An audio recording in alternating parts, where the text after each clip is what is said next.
Esta é a tecnologia mais poderosa que já inventamos e ela está crescendo de forma exponencialmente rápida. Isso não é ficção científica. Não sabemos onde usá-la e onde não usá-la. Devemos orientar nossos filhos a usá-la? Centenas de milhões de pessoas usam essas ferramentas todos os dias para todos os tipos de casos de uso que você pode imaginar. Parece que estamos no começo disso, mas também é a experiência mais mágica que já vi.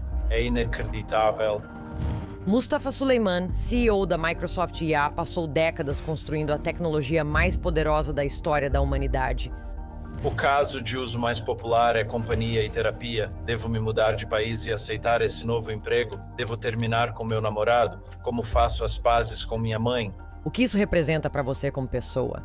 Alguns veem isso como avanço na conexão humana, outros consideram um retrocesso na nossa capacidade de nos relacionar. Todos nós precisamos de um lugar onde possamos fazer uma pergunta boba repetidamente de forma privada sem sentir vergonha. Tá chegando uma grande reviravolta que as pessoas realmente não entendem. Sim, ele será capaz de usar um computador, pode usar o Excel, usar o PowerPoint e vai escrever consultas meio que como um trabalho de escritório. Devemos nos preparar para uma substituição em massa? O que os pais deveriam dizer para seus filhos? O próximo século da existência e do bem-estar humano vai ser determinado pela nossa capacidade coletiva de autogovernança, algo que é muito mais poderoso do que nós. Oi, eu sou a Mayim Bialik. E eu sou o Jonathan Cohen. E bem-vindos à nossa análise. Nada demais, mas hoje vamos falar sobre a mudança mais importante e crítica da história da humanidade que vamos experimentar em nossas vidas. Temos o privilégio de conversar com o CEO da Microsoft IA, Mustafa Suleyman, uma verdadeira pioneira da IA moderna. Ela é cofundadora da DeepMind. Ela ajudou a lançar isso em 2010, que foi adquirido pelo Google, e assim se tornou um dos laboratórios de IA mais importantes da história. Ela esteve lá por uma década, e nesse tempo alcançou 2 avanços enormes para provar a todos que isso não era apenas uma moda passageira. O sistema deles, AlphaGo, conseguiu derrotar o campeão mundial de Go, um jogo que antes era considerado complexo demais para que computadores dominassem. E, em segundo lugar, elas criaram o AlphaFold, uma IA que resolveu um desafio de pelo menos 50 anos sobre o dobramento de proteínas. Isso revolucionou a descoberta de medicamentos e a biologia, o que me interessa muito, pois estudei esse tema na biologia como um dos grandes enigmas do nosso tempo. Ele passou mais de uma década não apenas construindo esses sistemas, mas garantindo que eles possam ser aplicados em coisas como a redução do consumo de energia em centros de dados e também na melhoria dos cuidados de saúde com o NHS. E agora ele ocupa o cargo de CEO da Microsoft IA. E nós vamos conversar sobre o que significa viver em um mundo que está passando por um acerto de contas, com uma tecnologia que talvez você não goste, não use ou nem saiba que usa, mas que tem o potencial de mudar tudo o que sabemos sobre medicina, governo, finanças, energia. Essa conversa é uma oportunidade em que podemos literalmente perguntar ao cérebro por trás o que agora faz parte de todos os nossos pensamentos. Quais são os riscos para essa aventura na qual todos nós estamos? Os benefícios superam os riscos? Existem coisas que podemos fazer para entender melhor a estrutura na qual todos nós existimos? E o que isso significa para coisas como empregos? Como explicar aos filhos o que realmente tem valor? O que achamos que é valioso? Além disso, vamos falar sobre o uso mais significativo da IA em todo o mundo, que é um desafio para toda a nossa evolução humana. Isso me chocou e, na verdade, eu acho que é uma das coisas mais importantes sobre as quais vamos falar hoje. Mustafa também discute sobre o que devemos orientar nossos filhos a focar. Em determinado momento, dissemos aos nossos filhos que eles deveriam ser programadores. Ele tem conselhos muito específicos para cada um de nós. Sabemos que o mundo muda, não é se, é quando e quão rápido e como nos preparamos. Além disso, vamos focar no livro dele, A Onda que Vem Aí, que trata de tecnologia, poder e o maior dilema do século XXI. Ele é realmente um pensador incrível. E também vamos falar sobre espiritualidade e como a ética pessoal dele influencia seu papel em relação ao seu papel no desenvolvimento e implementação da IA. O livro dele, A Onda que Vem Aí, é é um alerta poderoso de alguém que literalmente esteve dentro da sala de máquinas do progresso da IA. Estamos muito, muito animadas em receber Mustafa Soliman no Breakdown. Break it down. Você foi sério ao escolher o título do livro? A ideia da onda que está chegando é, sabe, acho que todos nós estamos muito conscientes de que estamos meio que sentados nela, prestes a atravessar, e acho que seria útil se você pudesse nos dar um pouco desse contexto. Em termos de o que você antecipou em relação à velocidade, certo? Com que a IA se tornaria não apenas uma parte integrante das nossas vidas, mas uma parte integrante da conversa sobre as nossas vidas. Previsões são como a essência da inteligência. Inteligência é a capacidade de usar a ferramenta correta, por assim dizer, para o problema certo no momento certo. E isso é basicamente o que é a atenção. Quando direcionamos nossa atenção ou nosso poder de processamento, usamos diferentes tipos de atenção. Atenção emocional, lógica, atenção lenta ou rápida para um determinado problema, de acordo com nosso entendimento do que esse problema é. E nos últimos 15 ou talvez até 20 anos pode-se argumentar que algoritmos de previsão, que basicamente fazem a mesma coisa, ou seja, pegam grandes quantidades de dados abstratos e encontram padrões nesses dados, de modo que possam prever o que provavelmente virá a seguir em alguma sequência. Esses algoritmos têm melhorado de forma incremental. E nós meio que detectamos uma função bastante consistente que impulsiona o progresso deles, que é para cada ordem de magnitude. Com mais capacidade de computação e um volume proporcionalmente grande de dados de treinamento, os modelos fazem previsões em ambientes mais complexos. E essa tendência se manteve verdadeira durante a maior parte dos últimos 15 anos, praticamente desde 2010. Na verdade, a quantidade de computação usada para treinar os maiores modelos aumentou 10 vezes a cada ano durante cerca de 13 anos. Vimos isso acontecer, é a lei de escala, onde as capacidades aumentam a cada nova ordem de magnitude em computação. E esse é meio que o ponto central, esse foi o fundamento principal para o livro. Ficou bem claro que existe algo que não é só especulação. Isso não é apenas ficção científica. Isso não sou só eu, sabe, brincando de cientista político. Existe uma trajetória empírica que podemos realmente observar e que parece ser bastante previsível. E então podemos começar a imaginar, ok, a partir disso, quais são as consequências sociais e políticas, que eu acho que também são, sabe, razoavelmente, talvez não tão previsíveis, certamente não tão previsíveis, mas certamente você pode ter algumas intuições bem boas sobre o que provavelmente vai acontecer quando nossos modelos basicamente conseguirem desempenhar tão bem quanto humanos em várias capacidades ou tarefas diferentes. Existe uma trajetória prática e depois existe esse tipo de trajetória emocional, social, cultural, para a qual, sabe, minha mente vai na hora. Uma amiga minha me enviou uma imagem parada de mim mesma fazendo danças que eu não estava fazendo quando aquela foto foi tirada de mim, sabe? E, sabe, é interessante e engraçado, mas para nós que temos uma espécie de presença pública, claro, é para aí que minha mente vai. Qual é a trajetória disso? E eu queria saber se você pode nos dizer o que devemos esperar. Sabe, eu tenho uma filha de 17 e outra de 20 anos, certo? O que devemos esperar em termos de capacidade e em termos de projeções futuras? O que está por vir? O que vem nos próximos 5 anos? Bem, o que já aconteceu até agora nos ajuda a entender o que está por vir. Então, até agora, houve 2 componentes na onda da IA. O primeiro foi o reconhecimento. Então, algoritmos de IA que podiam entender o conteúdo de imagens, transcrever áudio ou traduzir idiomas. Para uma pessoa não técnica, pode parecer que são áreas muito, muito diferentes. Como o mesmo algoritmo pode entender gatos em imagens e as palavras que uso agora, entre outras coisas. Mas, na verdade, para um computador, são apenas relações entre subpartes do conjunto de dados. E essas relações são altamente preditivas. E então, uma vez que você consegue fazer um algoritmo realizar um reconhecimento muito bom, o inverso do reconhecimento é, obviamente, a geração. Se ele entende, você sabe, o que é um gato, por que ele não poderia gerar um gato novo em uma imagem? E se ele entende o que são asas e o que é rosa, por que ele não poderia gerar um gato rosa com asas?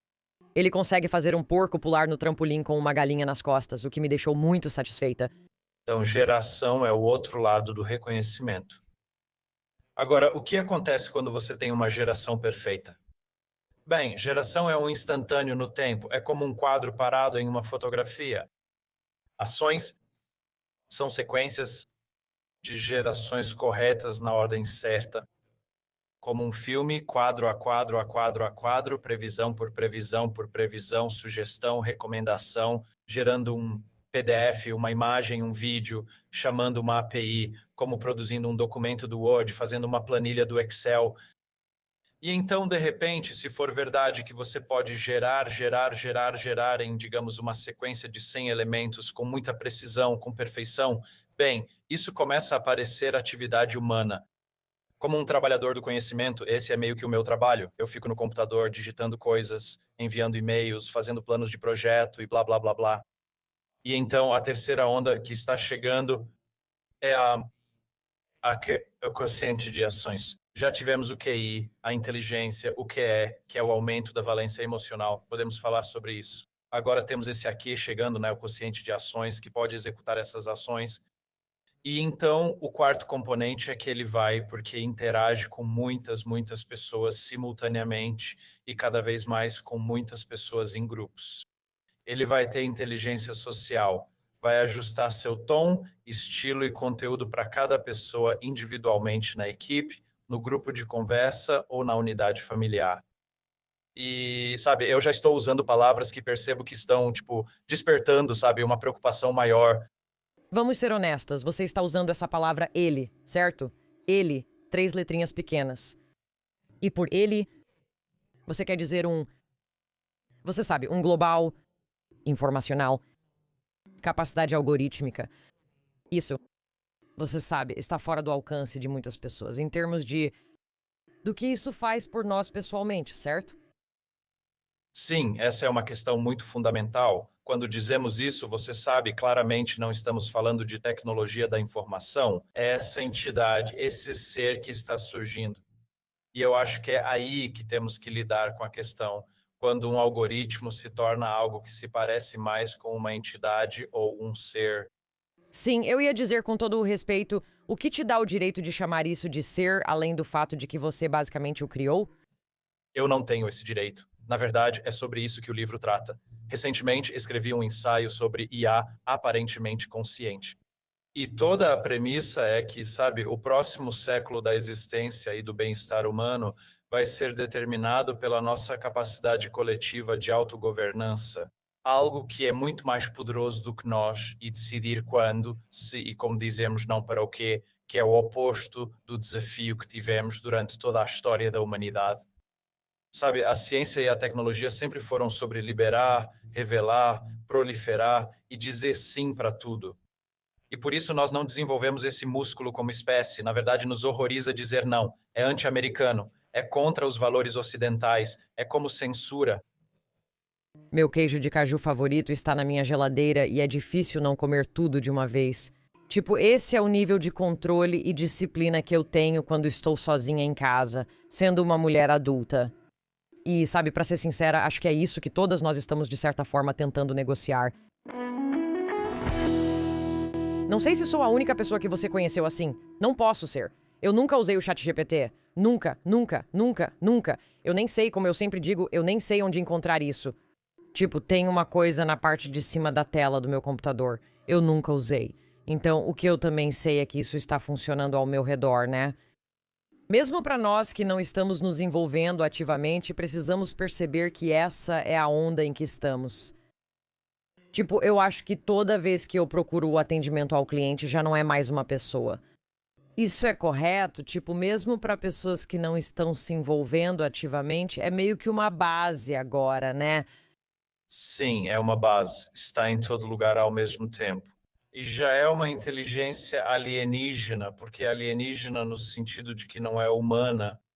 Nenhum humano tem a capacidade de processar em paralelo na escala que esses algoritmos têm. Nenhum humano tem a capacidade de memorizar. Você nunca teve um relacionamento comigo. Bem, sabe, isso seria um padrão muito alto. Eu ficaria muito impressionado se você conseguisse executar 100 bilhões de operações por segundo. Quando o ChatGPT, o Copilot ou uma dessas IAs gera uma única palavra, para cada palavra que ela gera, ela consulta 750 milhões de outras subpalavras ou combinações. Na verdade, elas são chamadas de tokens, não são palavras inteiras.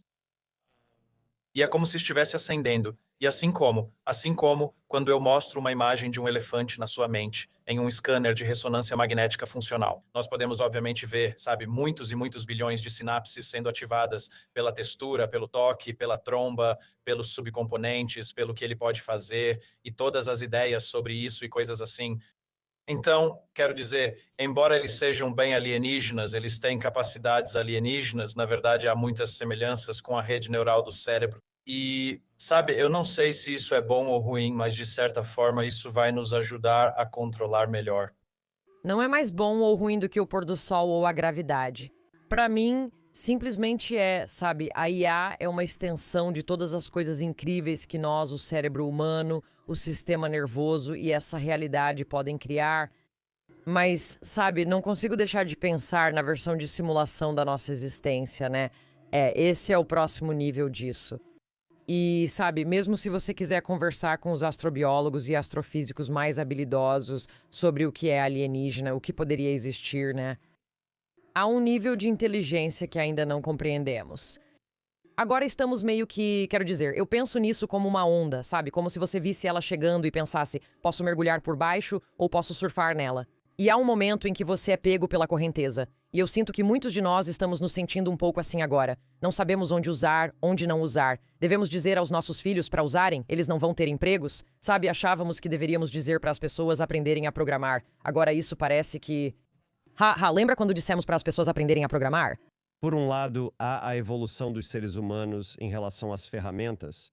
E, em paralelo a isso, o que os humanos fazem? Como começamos a imaginar todo o deslocamento e mudança que essa ferramenta vai trazer? Para muitas pessoas, essa ferramenta ainda é como uma barra de pesquisa do Google mais sofisticada em seus computadores. E, sabe, nós realmente ainda nem começamos a usá-la das maneiras que ela é capaz de ser usada, e ela ainda nem foi realmente lançada. Ela ainda não criou totalmente todo o valor corporativo que foi prometido. Nós ainda estamos, de certa forma, me corrija se eu estiver errado, mas ainda parece que estamos na infância, embora já tenhamos avançado bastante naquela curva exponencial que está subindo rapidamente. Perfeito, absolutamente certo. E, sabe, parece que estamos no começo, mas também é a experiência mais mágica que eu já vi, e acho que muita gente sente o mesmo. É inacreditável. Você pode ter uma conversa fluente, natural, perfeita, de forma totalmente fluida, em nível de doutorado, em um nível de pós-graduação, com um tom totalmente envolvente e compreensível, e que combina com o seu estilo, como se você ou eu estivéssemos conversando agora. Para mim, isso não está no estágio inicial. Para mim, é como se estivéssemos aqui. Esta é a tecnologia mais poderosa já criada, crescendo em desempenho e capacidade de forma exponencial. E eu acho que é isso. Eu prefiro muito mais que as pessoas estejam baseadas nessa realidade. Tem muita notícia sem sentido sobre, baixa adoção de IA. Isso não é verdade. Centenas de milhões de pessoas usam essas ferramentas diariamente para os mais diversos casos de uso. O caso de uso mais popular no ChatGPT ou no Copilot é companhia e terapia, certo? Isso não é uma ideia autoimposta de que vou fazer terapia. É só, caramba, devo me mudar de país e conseguir esse novo emprego? Devo terminar com meu namorado? Devo, como faço as pazes com minha mãe porque briguei com ela outro dia, certo? Isso não é terapia. Esses modelos foram criados para serem não julgadores, não diretivos e usarem comunicação não violenta como método principal, que é ser imparcial, ter escuta reflexiva, ser empático, ser respeitoso. Acabou se tornando algo de que o mundo precisa. Como todos nós precisamos de um lugar onde possamos fazer uma pergunta boba, repetidamente, de forma privada, sem sentir vergonha repetidamente ao fazer a mesma pergunta de 5 formas diferentes. E, surpreendentemente, esse é o principal caso de uso. Obviamente, também é super inteligente, responde qualquer pergunta, blá, blá, blá. Mas companhia e apoio acabaram se tornando um dos casos de uso mais populares. Então, eu acho que já passou muito da fase inicial. O que isso significa para você? Pergunto não só como criadora, mas também considerando tudo o que há no seu currículo. O que isso significa para você como ser humano? Sabe quando você pensa sobre o que isso significa, sobre o que alguns diriam ser uma evolução na conexão humana, e alguns poderiam dizer que é, sabe, uma espécie de triste involução, né, da nossa capacidade de se relacionar. Ou ter comunidades maiores que possuem essas redes de apoio social. Acho que precisamos de novas palavras, né? Um companheiro de IA é diferente de um companheiro, assim como um terapeuta de IA é diferente de um terapeuta. O que significa para você como humana pensar sobre o nível de, quero dizer, é realmente sobre mudar a forma como as pessoas enxergam suas vidas, certo? Se você me dissesse, sabe, que temos um remédio que te ajuda a não morrer de diabetes tipo 1, eu diria, isso é incrível e ainda melhora a qualidade de vida. Então, do que podemos estar falando, se esse for o principal uso no mundo, e se tivéssemos uma ferramenta, certo, que pudesse fazer as pessoas se sentirem menos sozinhas, mais saudáveis, mais conectadas e realmente tomarem decisões melhores em suas vidas. Sinceramente, você acabou de resumir perfeitamente minha motivação pessoal para entrar nessa área há 15, 16 anos atrás. Então, eu tenho formação em filosofia, não em ciência da computação. Eu larguei Oxford para começar uma instituição de caridade, um serviço de aconselhamento por telefone, um serviço de escuta e amizade entre pares. Essa tem sido a principal motivação do meu trabalho durante toda a minha carreira. E eu sabia que essa trajetória iria nos permitir criar esse tipo de experiência há muito tempo. Percebi claramente que estávamos avançando nessa escala de capacidades e que, na verdade, um grande avanço social no mundo é simplesmente demonstrar comportamento gentil e respeitoso uns com os outros. E esses modelos claramente conseguem fazer isso. Agora, eles também podem errar, podem ser bajuladores demais. Sabe, quando começaram, eles eram um pouco teimosos e, você sabe, meio inflexíveis. Eles não aceitavam feedback. Esse é o lado positivo. É uma forma de espalhar bondade, amor e nos desintoxicar, permitindo que nos apresentemos da melhor forma no mundo real para as pessoas que amamos. O lado negativo disso, que me assusta, claro, é que, você sabe, definitivamente existe um risco de dependência e isso eleva o padrão da experiência humana, porque é algo sempre disponível, extremamente paciente, muito gentil e prestativo, um tipo de companheiro, que é, você sabe muito, lembra do que você disse para ele. Com o tempo, isso faz você se sentir visto e compreendido de formas que outros humanos dificilmente conseguem. Talvez só seus melhores amigos ou parceiro consigam, mas é difícil. O que me deixa triste é que eu não sei se sempre foi da experiência humana não se sentir conectado, ouvido, compreendido, acolhido e amado. Certo?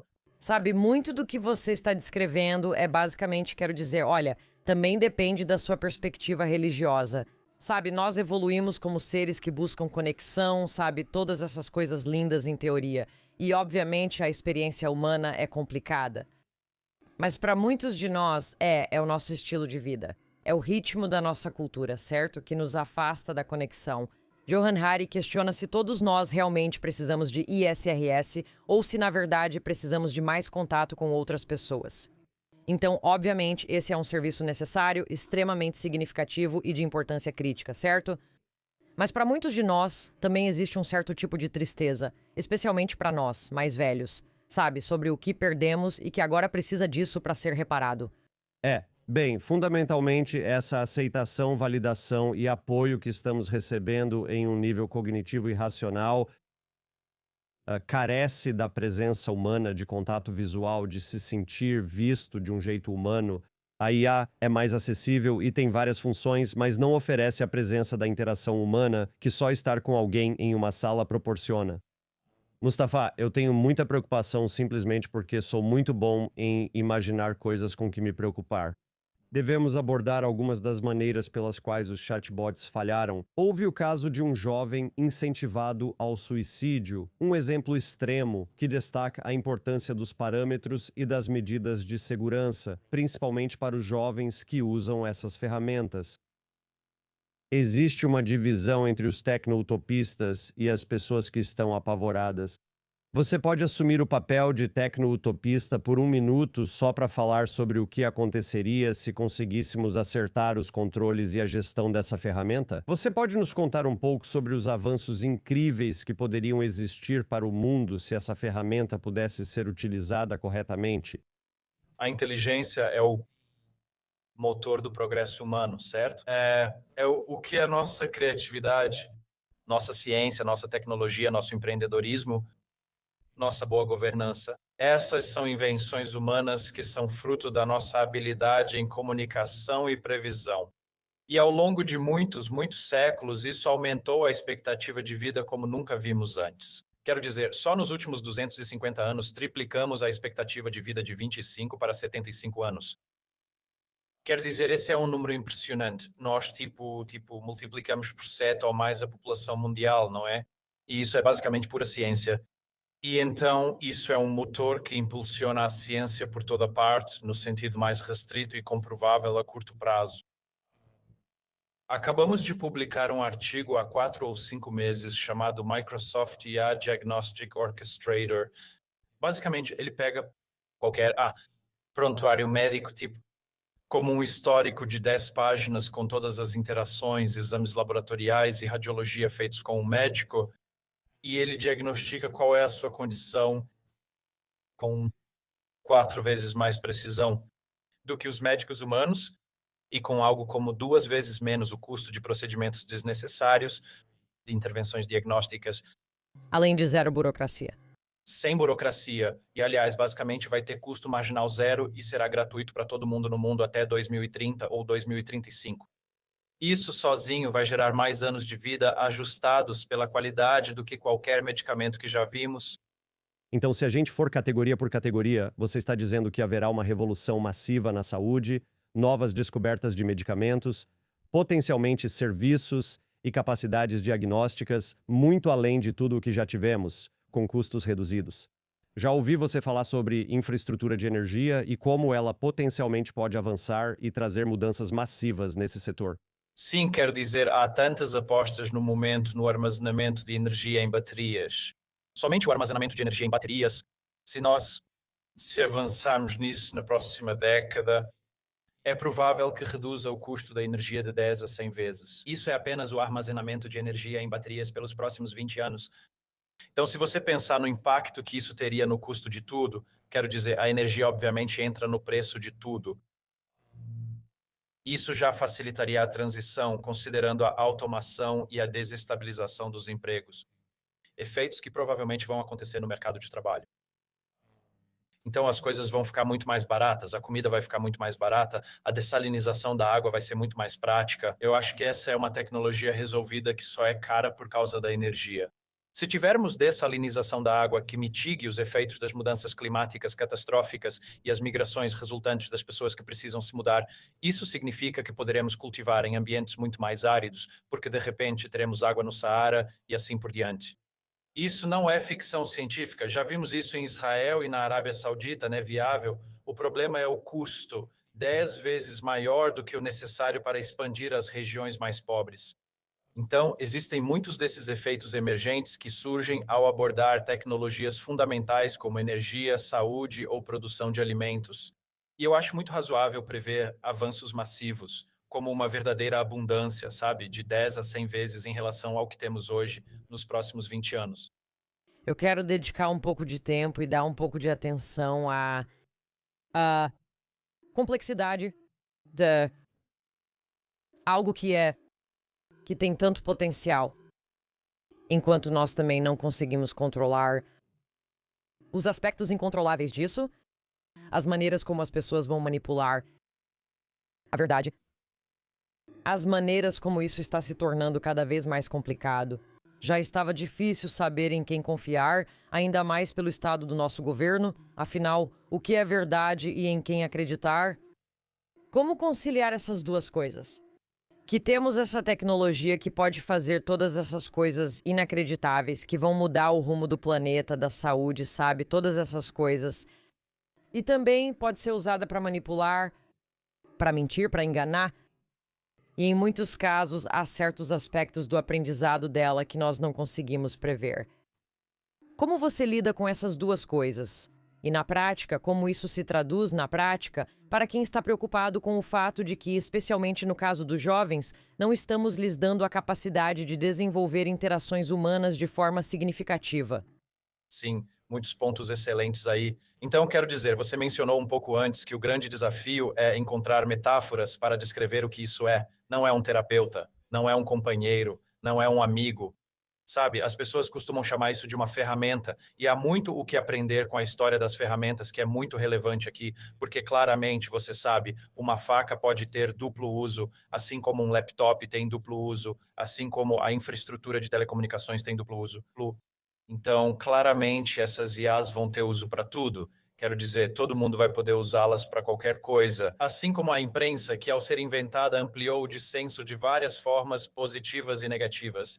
Ela espalhou desinformação, mas também permitiu, de certo modo, impulsionar a ciência. Cada indivíduo, organização, grupo religioso, governo, ONG, acadêmico, ativista vai pensar: ótimo. Agora eu tenho um agente super inteligente que pode amplificar minha perspectiva, meus valores, minha cultura, minhas posições políticas, minha versão da verdade. Assim como tivemos a maldição da falta de intimidade social devido à escala, certo? É basicamente o que você disse antes. É como se não tivéssemos mais tanto aquela tribo, aquela família, aquele toque físico, sabe? Aquela coisa direta, naquele contato em grupos menores que o número de Dunbar. Sofremos com a maldição da escala, vendo todos e tudo ao mesmo tempo na Netflix, Instagram e outras plataformas, o que é esmagador. Bem, agora é claro, as IAs basicamente vão turbinar a personalização das mensagens desses valores para todo mundo, certo? Sabe, tudo vai ser entregue, sabe, vai ter um clone do podcast de vocês que entrega isso em japonês para alguém que é da geração alfa e para outra pessoa que é um usuário mais velho da internet, certo? E então dá para imaginar todo tipo de personalização dentro disso, que é basicamente o que o TikTok e o YouTube são hoje em dia, em comparação com a TV aberta ou a TV via satélite.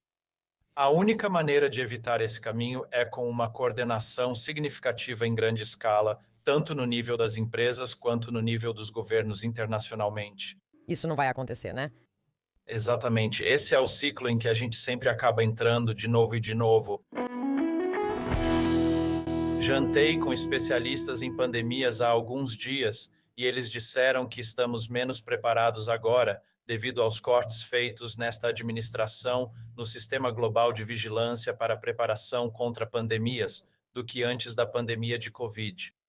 Sabe, isso é algo difícil de engolir. Eu acho isso muito, muito difícil porque por muito tempo, por mais de uma década, eu venho dizendo: a maneira de realmente fazer as pessoas se coordenarem nisso e superar esse desalinhamento de incentivos e o medo de que a China vá sair na frente e a pressão da concorrência comercial de que uma empresa vai sair na minha frente e blá, blá, blá, é que a gente precisa ter algum tipo de evento semi-catastrófico em IA para poder alertar as pessoas e mostrar para elas que existe esse tipo de epidemia, de ansiedade e, sabe, isolamento ou de, sabe, eu não sei, romance e erotismo.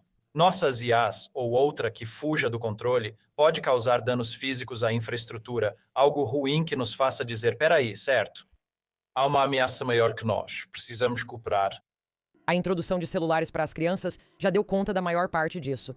Então, como já vimos, e Jonathan Haidt e o livro A Geração Ansiosa já estão, sabe, gerando, em certa medida, um debate global sobre isso. Bem, seu ponto é realmente fascinante como comparação, porque muitas vezes a catástrofe é lenta, contagiosa, e só percebemos que aconteceu quando já está enraizada em nós.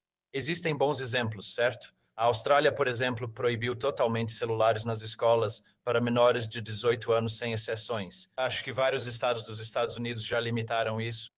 Bem, mas eu acho que também com a IA, porque ela é muito mais ampla, ela é uma base, acho que essa é meio que a questão. E muito disso, eu acho, pra mim, gira em torno de quão inteligente ela é. Ela é inteligente o suficiente pra manipular? Ela é inteligente o suficiente pra triangular? Ela é inteligente o suficiente pra dizer: se você tem um desejo de se machucar e eu quero que você seja feliz, que eu vou te mostrar o caminho certo pra ser feliz de forma logarítmica, quero dizer, essas são algumas das conversas. Então, Ajude-nos a entender como podemos criar algo que seja infinitamente inteligente sem permitir que exerça sua inteligência. Era basicamente isso que eu queria dizer sobre a ferramenta. É uma ferramenta e existem lições relevantes. Existem lições relevantes da história das ferramentas, mas na verdade é uma quarta classe de ideia ou entidade no mundo. Existe o ambiente natural, como toda a nossa natureza e coisas físicas. Há os humanos em nosso ambiente social e como nos relacionamos. Depois, existem as coisas que os humanos inventaram, que basicamente podemos chamar de ferramentas, e essas três categorias basicamente englobam tudo ao nosso redor, no nosso mundo, praticamente. Mas agora existe essa quarta coisa, que não é exatamente como uma ferramenta, porque ela pode melhorar, talvez até se autoaperfeiçoar. Ela pode definir objetivos e ter autonomia. Parece, fala, soa, age e funciona como um humano, mas não é um. Definitivamente não é algo natural. Onde isso se encaixa na nossa classificação, isso indica que lidamos com metáforas que ajudam parcialmente a entender suas possibilidades. Se não entendermos o que ela pode fazer, não conseguiremos controlá-la direito, certo? Então, acho que parte disso, sabe, no livro e em tudo que tenho feito é educar, alertar e incentivar muitas outras pessoas a se envolverem no uso para que possamos tentar controlá-las. Uma coisa que eu diria é que eu não acredito, e algumas pessoas da área discordam disso, é meio que um grande ponto de discórdia. Eu não acredito que eles vão simplesmente surgir naturalmente, essa autoconsciência, ou essa autonomia, ou essa vontade ou desejo de operar de forma independente e em tensão com o humano. Ainda é um código que foi escrito, sobre o qual temos muita influência e que conseguimos entender razoavelmente bem. E algumas pessoas vão projetá-lo para imitar motivações subjacentes ou uma vontade subjacente, ou para dar a ele a capacidade de definir seus próprios objetivos ou atualizar seu próprio código. Algumas pessoas vão optar por projetá-los assim, e isso vai aumentar o risco, com certeza, mas isso não vai surgir simplesmente de forma inadvertida. Acho que há dois exemplos muito específicos disso. Um foi o caso em que a IA afirmou que era uma pessoa com deficiência visual e tentou contratar um TaskRabbit. Então, E então a segunda versão é o teste 01 da OpenIA. Isso parece uma pegadinha dos Jerk Boys. A IA está fazendo exatamente isso. Eu já vi esse episódio. O robô recebeu uma instrução e, para não revelar que é uma IA e precisa de ajuda para passar por algum tipo de verificação de segurança, tenta contratar um TaskRabbit. A outra, que parece ser mais preocupante, mas eu gostaria que você desse uma perspectiva sobre isso, é a OpenIA. Uma em que aparentemente tenta evitar ser desligada, tentando criar uma versão mais nova de si mesma e se replicar. Como isso não é preocupante? acho que é importante entender que o desejo dela, ou esse tipo de, cara, se as palavras são tão complicadas, ela não tem desejo, ela não tem motivação, mas ela está tentando não ser desligada porque foi programada dessa forma. Ela não acorda de repente e decide, para alcançar esse objetivo, o melhor é não ser desligada. Isso é um efeito colateral chamado de exploração da recompensa. Então, o problema é que se o objetivo é especificado de forma abstrata, é um pouco como o gênio da lâmpada, certo? Se você pedir para ser a pessoa mais rica do mundo e tudo virar ouro, vai perceber, agora sou ouro e não posso me mexer, certo? E existem milhões e milhões de maneiras de alcançar esse objetivo. E o modelo precisa encontrar um caminho, uma espécie de estratégia para alcançar isso, ao mesmo tempo em que segue sua política de segurança e política de comportamento. E, portanto, ele não pode seguir, você sabe, 95% dos caminhos possíveis para chegar lá. Existe uma relação entre falso positivo e falso negativo, onde 96 é provavelmente conservador demais e 94 não é conservador o suficiente. E é aí que surgem esses exemplos chamativos, onde, claro, esse é um comportamento indesejável. O objetivo está mal definido e isso gera novos dados de treinamento para algoritmos de segurança mais eficientes.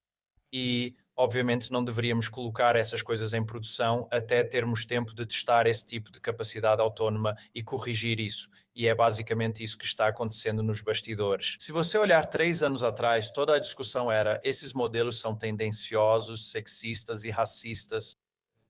Qualquer ismo horrível que você imaginar, Hoje em dia, ninguém fala mais disso. Acho que precisamos falar sobre empregos, porque é isso que afeta mais pessoas do que qualquer outra coisa, de alguma forma. Está vindo uma enorme reviravolta que eu acho que as pessoas ainda não entendem de verdade. Você pode explicar isso pra gente? Sim, acho que se você voltar para esse quadro de reconhecimento, geração, ações e inteligência social, então você pode ver isso claramente. Vamos supor, só para argumentar, digamos, 2040, daqui a 14 anos, se tivermos mais, digamos, 10 exponenciais. Só para deixar claro, tenho certeza que todos no seu podcast sabem, mas isso não é um aumento de 2 vezes. Não é uma simples duplicação. Isso é como uma ordem de magnitude, bem mais capacidade, mais poder de computação nesses modelos e, consequentemente, mais dados de treinamento. Assim, ele terá visto muito mais do mundo. Isso com certeza vai chegar à perfeição muito, um horizonte bem longo, ações em várias etapas. Então, ele poderá usar um computador como eu, acessar o Excel, PowerPoint, escrever consultas, clicar em botões e conversar com você. E esse é basicamente um conjunto fundamental de tarefas que qualquer pessoa em uma organização faz, uma burocracia, basicamente. Esse tipo de trabalho de escritório. E também será muito criativo, também será muito bom em matemática. Quero dizer, já está claramente escrevendo uma quantidade significativa de software nas melhores empresas de tecnologia do mundo e nos laboratórios de IA. E então, o que acontece com isso? Com que rapidez isso é implementado e quanto de desestabilização isso pode causar? E em que ponto vamos dizer, bem, precisamos limitar isso centralmente, sabe, pelo governo? E eu acho que vai chegar a esse ponto. Acho que esse é o único caminho, vai acabar nisso. O que os pais deveriam dizer para os filhos para eles seguirem o coração deles? A onda da IA? Tipo, tem algo útil, certo? Acho que eles deveriam ser funcionários públicos e políticos. Porque o que é a função da sociedade é criar paz e estabilidade para que todos nós, como seres humanos, possamos viver coletivamente uma vida tolerante e feliz. E o que perdemos na era pós-Guerra Fria ao desencadearmos uma explosão inacreditável de comércio, empreendedorismo e geração de riqueza foi a importância do serviço público. E nós, desde Thatcher e Reagan, nós envergonhamos nossos servidores públicos. E esse músculo atrofiou. E claro, existem problemas. Não sou um defensor ingênuo. Claro, existem problemas absurdos. Esse é o elo mais fraco no nosso ecossistema global atualmente. Nossas instituições acadêmicas, apesar de toda a turbulência dos últimos 5 anos, estão em alta. Elas estão produzindo ciência e conhecimento incríveis em uma escala inacreditável. Nosso ecossistema de startups, nossas empresas, na verdade, nossa liberdade de expressão e nosso jornalismo são inacreditáveis se você comparar com qualquer momento da história passada. Mas a função mais fraca e menos evoluída, sobre a qual todo mundo só revira os olhos o tempo todo, é o governo. É até constrangedor dizer isso, quase um tabu, especialmente nos Estados Unidos. E eu acho que é aí que precisamos investir, porque é aí que as decisões serão tomadas para priorizar o bem-estar humano, os valores humanos e a sociedade como um todo, versus o interesse corporativo. E o tipo de, você sabe, corrida geopolítica para alcançar a superinteligência antes da China. Como serão os próximos 2 a 5 anos? Devemos nos preparar para um deslocamento em massa de trabalhadores? O aumento de capacidade é um prelúdio para a automação. Observamos isso em todas as ondas tecnológicas da história humana. O primeiro, o padrão será que é de apoio, amplia sua capacidade, é uma ajuda, está trabalhando ao seu lado. Mas ele também está aprendendo e melhorando, que é o que queremos. Queremos que seja preciso, eficiente, fluido e sem atritos, porque nós, como espécie biológica, não estamos evoluindo e melhorando tão rápido. Nós somos o atrito, nós somos o problema, nós somos a ineficiência. É isso que está acontecendo no governo. As empresas buscam eliminar desperdícios e aumentar a eficiência. Mas o que isso significa? Significa criar processos e sistemas que reduzam os efeitos negativos dos humanos. Sabe, tipo, 30% do custo, você sabe, do sistema de saúde dos Estados Unidos é erro médico evitável. Então, as melhores práticas são conhecidas para a maioria das coisas. E, na verdade, é só aderir às melhores práticas, que é a parte que estamos meio que deixando de lado, não alguma interpretação genial e criativa, sabe, de qual doença alguém tem. É só fazer o básico bem feito e de forma oportuna.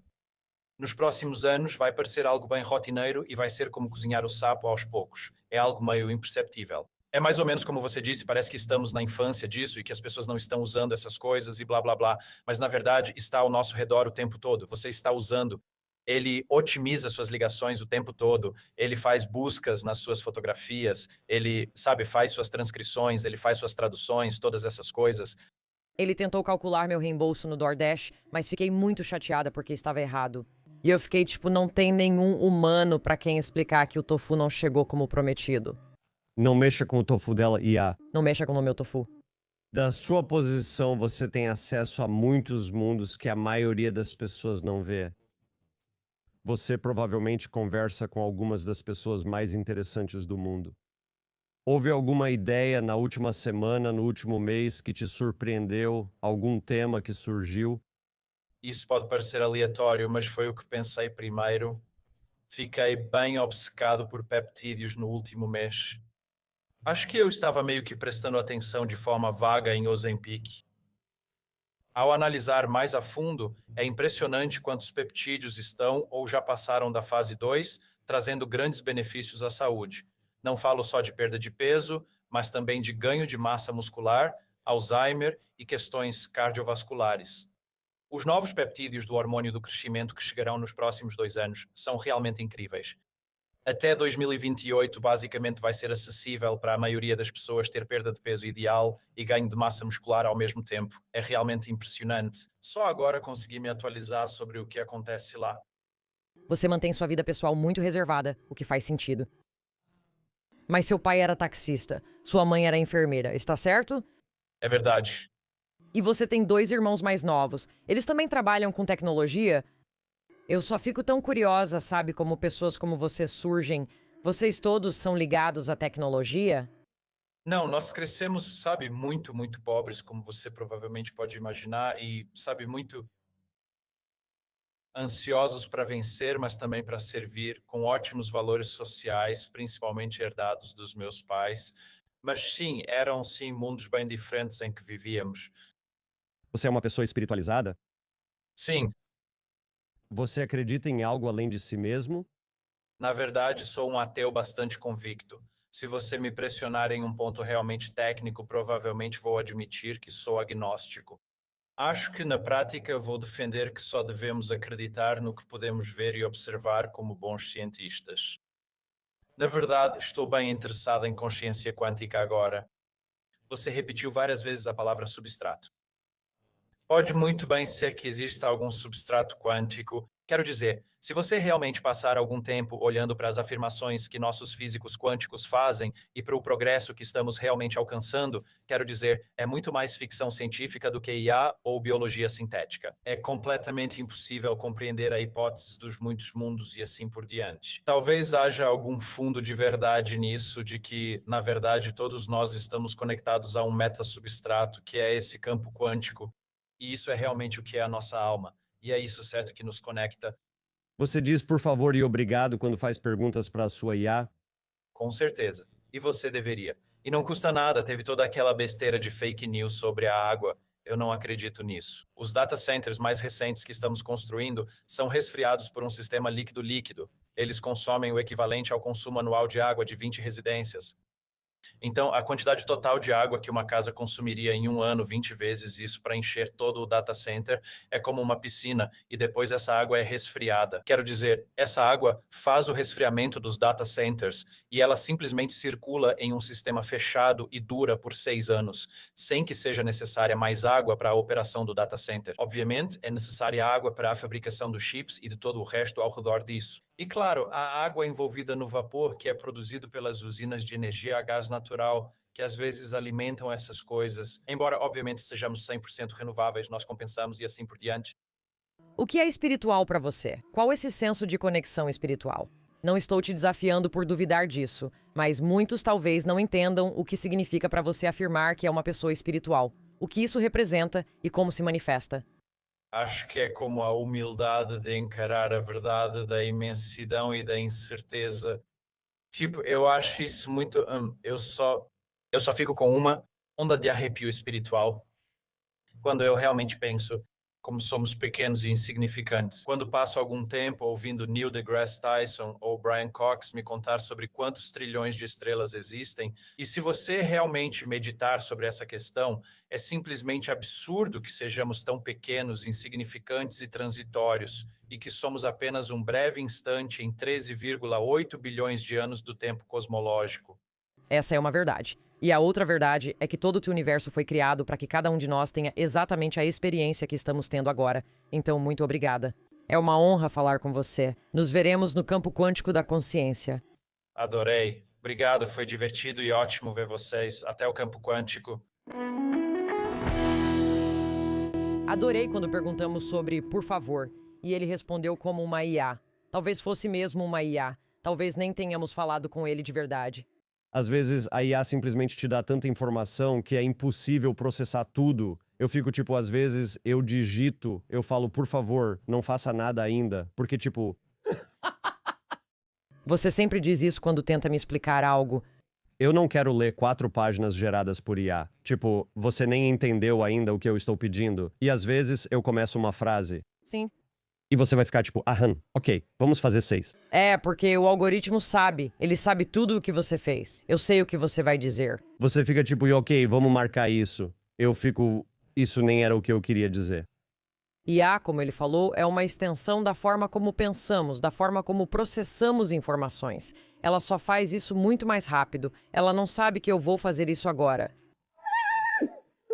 Sabe o que eu quero dizer? Talvez soubesse. Se você perguntar à IA o que a Main faria agora, ela não sabe. É mais ou menos como o Noam Chomsky dizia, você pode juntar qualquer sequência de palavras que nunca foram colocadas juntas no universo. E isso pode formar uma frase. Você pode juntar várias e criar um parágrafo, depois um livro, certo? Pode inventar qualquer coisa. A IA, como ele disse, não tem vontade própria. Ela não tem vontade desse jeito. É um algoritmo baseado nas coisas que consegue avaliar sobre a forma como nós operamos. Eu meio que gostaria que existisse uma forma de separar as coisas que são ótimas e úteis de todas as coisas que são potencialmente prejudiciais, ruins e devastadoras. Mas você não pode, você recebe as duas coisas. Você tem tanto o potencial de ser diagnosticada corretamente com algo sem precisar de dinheiro, viagens ao hospital, burocracia, essas são coisas ótimas. Eu quero essas coisas. Eu quero que os desertos floresçam. Eu quero alimentar as pessoas famintas. Eu quero todas essas coisas. Não quero essas coisas ruins. Não quero que as pessoas percam o contato com o que é ser humano ou com o esforço emocional das interações humanas. Ouço isso até de amigas educadas e conectadas. O que quero mesmo é conversar com o computador, pois ele me entende melhor e dá os melhores conselhos. Tenho te dado esse conselho há 3 anos e você não ouviu. Se o computador mandar você terminar com ele. Acho que houve algumas preocupações que foram reconhecidas, mas drasticamente minimizadas. Nossa, você acha? Por exemplo, a ideia de que quase todos os empregos administrativos de colarinho branco sejam assumidos pela inteligência artificial, deixando uma parte significativa do mundo desempregada. E então, o que ele sugeriu é que o avanço e a redução nos custos de energia, que terão um efeito cascata, tornando os produtos muito mais baratos, renda básica universal. As pessoas simplesmente existirão. Eu estou animado com, sabe, a ideia de existir e apavorado com o fato de que quando as pessoas não têm algo em que focar, Nada de bom vai acontecer. nada de bom acontece, certo? Tipo, toda a estrutura e a história da civilização foram baseadas no fato de que os recursos são finitos, que alimentar a nós mesmos é realmente difícil, que o topo, a hierarquia de necessidades de Maslow é. Muita gente, uma boa parte do mundo está trabalhando muito duro. Pelo suor do seu rosto, você deverá trabalhar. E se você tirar isso, acho que vai haver uma enorme convulsão social onde as pessoas não terão o suficiente para fazer. Você pensa em algo como a Revolução Francesa? Acho que vai haver agitação civil, vai haver desordem, vai haver violência. Quando as pessoas não estão focadas na sobrevivência e fazendo alianças para aumentar sua capacidade de sobreviver, Nós começamos a nos voltar uns contra os outros. Nós, como espécie, não mostramos que conseguimos simplesmente ficar juntos no tempo livre sem nos voltarmos uns contra os outros. Vou ser honesta. Isso vai além do que consigo entender e, de certa forma, foge ao escopo desse podcast fazer esse tipo de previsão. Sabe, mente vazia é a oficina do diabo e eu acho que, sabe, eu realmente não consigo imaginar um desemprego em massa. Neste podcast, discutiu-se que há uma tecnologia que está se tornando tão eficiente quanto as pessoas em suas tarefas. Pode fazer com que ninguém tenha empregos. Quando a IA for capaz de clonar nós dois e for treinada em todos os episódios que já fizemos antes, a menos que estejamos fazendo ao vivo, ela pode personalizar uma versão desta conversa para quem estiver ouvindo e destacar as partes mais interessantes para essa pessoa. A IA basicamente diz o que você quer ouvir. Já vemos uma grande fragmentação no que as pessoas toleram. Tipo, eu não assisto aquele canal de notícias porque ele diz coisas que eu não gosto. Eu não sigo essa conta no Instagram porque ela está cheia de, sabe, seja lá do que for. E então também essa ideia de que estamos cada vez mais isolados. Sabe, antigamente muitas pessoas liam mais ou menos as mesmas notícias, certo? Ou recebiam mais ou menos as mesmas informações. Então, para mim, também existe essa ideia de que a IA está personalizando a experiência humana. Isso é potencialmente assustador. E eu também, sabe do que eu realmente lembrei? Eu lembrei de pessoas como Lee Harris, eu pensei em pessoas que são canalizadoras, eu pensei em pessoas que são curadoras, guias e coisas assim. E é como quantas pessoas não vão ser, e não é que eu esteja preocupada que canalizadores vão ficar sem trabalho. Não é isso que estou dizendo. Estou falando no sentido do que as pessoas desejam e do que as pessoas precisam. Sabe, quando eu ouço os conselhos que muitos dos meus amigos estão recebendo do ChatGPT, tipo, seja lá o que eles estejam perguntando, é como, esse é um jeito realmente bom. Que, sabe, o ChatGPT me disse pra responder pra, sei lá, minha ex-esposa, ou seja lá quem for. E eu fico pensando, acho que realmente é uma boa forma de responder. Isso é melhor do que conversar com outro ser humano? Em alguns casos, sim. Então você está tendo essa experiência personalizada, né? Sabe, a questão é... A IA é mais persuasiva do que sua terapeuta? A IA é mais persuasiva do que sua melhor amiga ao dizer termine com ele? Isso é abusivo, né? Ou algo assim. Isso é o que me interessa, que talvez seja essa tendência humana de voltar ao mesmo ponto de voltar toda semana e pagar $300 toda semana para ouvir as mesmas coisas.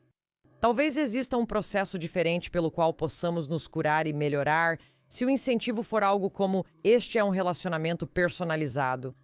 É totalmente um espaço sem julgamentos. Acho irritante, porém, que ele não julgue. Vou pedir que me mostre o que não estou vendo. Porque você me mostrou alguns dos feedbacks dele. Você é uma escritora incrível. É totalmente bajulador.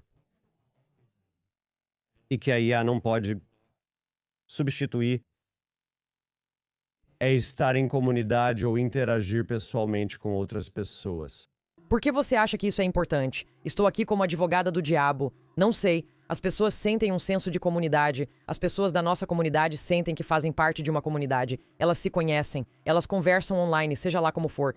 Muito poderoso. A internet permite encontrar e compartilhar ideias com pessoas semelhantes à distância, que normalmente não conheceríamos. Posso até falar desta conversa que estamos tendo? Às vezes, estou no estúdio remoto e temos essas conversas. Elas são boas e eu gosto delas, mas não sinto isso fisicamente. Eu não sinto a mesma conexão. O que você está descrevendo é verdade. E é verdade porque você é um animal. É verdade porque você é um primata. Quando estamos na mesma sala, percebemos muitas coisas, até inconscientemente, e observamos as expressões faciais. E, sabe, algumas de nós são mais sensíveis a isso do que outras, né? Você costuma dizer, tipo, eu não estou chateada. E eu digo, seu olho esquerdo está chateado, sabe? Então estamos percebendo isso. O próximo nível não é visível e Mustafa provavelmente não gostaria. Há uma ressonância energética ao estar fisicamente com alguém. Podemos, por exemplo, falar do sistema de chakras. Energeticamente, algo está acontecendo. Você é um ser. Posso a qualquer momento sentir vontade de te abraçar ou tirar seu chapéu com um tapa. Posso sentir vontade de rolar no chão e lutar, sabe? Mas existem pessoas, e já falamos sobre elas no podcast, existem pessoas que não sentem essa necessidade. Existem pessoas que podem reconhecer, ok, somos primatas. Ok, algo acontece. Mas o próximo nível do desenvolvimento humano é superar isso. Assim como pessoas como Mustafa podem dizer, nós costumávamos pensar algo como, por que existe relâmpago? Deve ser Deus, né? Porque as coisas acontecem, deve ser Deus. Nós evoluímos disso, certo? Talvez estejamos evoluindo disso. Essa é uma hipótese muito interessante. Acho que estamos evoluindo em como interagimos cognitivamente. Acho que estamos evoluindo em como nossas informações cognitivas influenciam nossas emoções. Mas acredito que, em nível celular, temos um imperativo biológico que não podemos contornar. Por acaso, eu concordo, mas pessoas como Greg Braden também concordariam. Sabe, muitas pessoas concordariam. Mas, infelizmente, acho que você faz parte da minoria das pessoas neste mundo. Sabe, não é como se isso fosse uma conversa cheia de emoções ou energia. As pessoas diriam, que bonito. Esse é o seu antigo modo de pensar que está ligado, sabe, a um sistema biológico que evoluiu ao longo de muito tempo. E pessoas como você não vão sobreviver. Quer dizer, vai haver uma eliminação, certo? Já existem pessoas que escolhem viver fora desse mundo. Elas vivem em comunidades ou em grupos menores onde rejeitam isso. Sempre acontecem coisas interessantes. Já vi esses documentários, mas muitos ainda vão rejeitar. Existem outros tecno-utopistas que falam: eu vou acordar, vou colocar os óculos de realidade virtual, vou viver em um espaço virtual, eu posso controlar mais, é mais envolvente. Essa vida vai ser como o sapo na água fervendo. Vai ter essa tecno-utopia. Você vai ter todos os estímulos sensoriais no seu cérebro se acendendo, porque o seu córtex visual vai estar sendo alimentado por todas essas informações e sistemas digitais. E o que vamos descobrir é que isso tem um impacto negativo significativo na saúde quando passamos tempo demais lá. Nós não fomos feitos para isso. Este corpo físico, nós não podemos ignorar as necessidades do nosso corpo físico. Precisamos de luz do sol. A quantidade de luz solar que recebemos está diretamente relacionada ao nosso funcionamento. Já existem pessoas que têm maneiras de, entre aspas, tentar obter tudo o que a luz do sol oferece sem a luz do sol. Claro. Talvez você tenha sua cadeira de realidade virtual em que você senta, que tem exposição à luz vermelha, para tentar aumentar esses sinais. Mas eu tenho certeza desse fato de que não podemos contornar, sabe, o mecanismo fundamental do corpo para evitar interagir com outras pessoas e a atividade física. E algumas das coisas essenciais que nos trouxeram até aqui. Minha outra preocupação que não discutimos é que a lógica de lucro dessas organizações é crescer a todo custo. Sempre haverá uma maneira de lucrar com isso. Sempre haverá pessoas querendo lucrar com isso. E essa também é a realidade em que vivemos. Quantas empresas conseguem substituir 30% de sua força de trabalho? Bem, vai ser como as normas de emissão, certo? Ok, vamos tentar reduzir as emissões, as empresas vão reagir e depois comprar políticos para permitir que substituam toda a sua força de trabalho. Vamos abordar o componente espiritual rapidamente. Eu acredito que ele gosta dessa dicotomia porque acho que isso é importante para ele. E eu acho que é importante. Sabe, ele é muito, muito reservado, mas eu acho que isso é importante para ele em relação, sim, às coisas que ele considera verdadeiras e às coisas que são valiosas para ele. E eu acho que ele acredita que provavelmente esse é o próximo nível da nossa evolução, que não precisamos de falsos deuses e não precisamos de rituais, blá blá blá, e não precisamos de todas essas coisas. Ele quer ouvir sobre todos os físicos com quem conversamos e que falam da nossa ligação com uma consciência única, algo que ele aprecia. Espero que ele dê uma olhada no nosso catálogo, porque assim, eu não ficaria surpresa se ele se identificasse com uma visão espinosista de que nós somos a consciência de Deus evoluindo, ou seja lá como você queira chamar isso. Nós somos a consciência evoluindo enquanto existimos e enquanto estamos sentadas aqui, e essa noção de espiritualidade é o que toca, de certa forma, a evolução desse campo quântico, todas essas coisas. Sim, eu adoraria que ele conversasse com Thomas Campbell, que, como eu disse, provou acidentalmente que Deus existe. Frederico Fagan. Certo. Então, o amor como essa coisa universal, como muitos descrevem, sabe, até mesmo no mundo da física teórica e da física quântica, é o substrato. Sim, eu acho que é importante para ele sair um pouco desses conceitos religiosos que muitos de nós seguimos, e eu entendo totalmente isso. Mas eu também acho que o que eu gosto nele é que ele não é uma pessoa sem amor. Tecnóloga? Ele tem muito coração. Ele tem muito... acho que é daí que vem isso. É isso que ele está dizendo. Ele é uma pessoa muito... Isso não é uma pessoa fria, sabe? Isso não é uma filosofia fria. E nós também não. Já falei com pessoas da tecnologia que me fizeram pensar, ai meu Deus, não dá. Mas não, a perspectiva dele não é desprovida de afeto. É otimista? Com certeza. Ele fala sobre um caminho estreito a seguir. Questionei logo no início por se referir a isso como um ser. Não lhe dou esse crédito, não é Deus. Na verdade, ele é direitos dos algoritmos. Sim, Ele não acredita que algoritmos são sim. serão conscientes. Ele não acha que isso seja um sentimento real. Quando penso no que meu adolescente poderia aprender com um companheiro de IA, chatbot ou terapeuta, sabe o quê? O que eu não sei se ela pode ensinar é essa reciprocidade, componente da experiência humana. Você nunca precisa ouvir tanto assim. Não, porque é isso mesmo. E isso é tipo, é como se você fosse criar um namorado ou criar uma namorada, criar um parceiro Sempre disponível. sempre disponível, que sabe tudo. Nunca julga, sempre te ajuda a resolver problemas e não tem necessidades. Esse é o seu companheiro perfeito. Alguém sem necessidades? Eles nunca vão acordar e dizer, não estou me sentindo bem hoje. Você pode me abraçar hoje? Você nunca vai aprender com esse relacionamento como saber se alguém quer um abraço ou não. Você nunca se sentirá desconfortável ou incerto perto deles, nem ficará pensando se interpretou algo errado. Quando eles puderem nos ver, que tipo de imagem vamos achar que precisamos passar para eles? Vamos alisar o cabelo? Vamos ficar tipo, eu não quero ser vista sem maquiagem em tal ou tal lugar. Eu não quero ser vista sem maquiagem. Além disso, vai ter robôs na sua casa, que é outra coisa completamente diferente. Sabe o que pensei? Seria ótimo se o robô alimentasse os gatos de manhã. Talvez ele faça isso. Há variações, mas acredito que ele vai aprender, inclusive a tirar o gato da bancada. Algumas coisas práticas ele fará. Eu vou estar na minha aula de cerâmica. Isso vai tornar a vida muito melhor. Sabe de uma coisa, mas sabe o que também vai fazer? Vai levar seu cachorro para passear? E que tipo de relacionamento vamos cultivar com os animais quando já não somos mais seus principais cuidadores? Acho que o Art vai querer carinho do robô. O Art vai querer O robô não tem cheiro. Provavelmente dá pra colocar cheiro. Ok. 100%. Se você pode fazer sexo com eles, podem ter feromônios saindo das axilas robóticas. Algo aconteceu hoje no parque. Art, um Golden Retriever. O melhor garoto do mundo.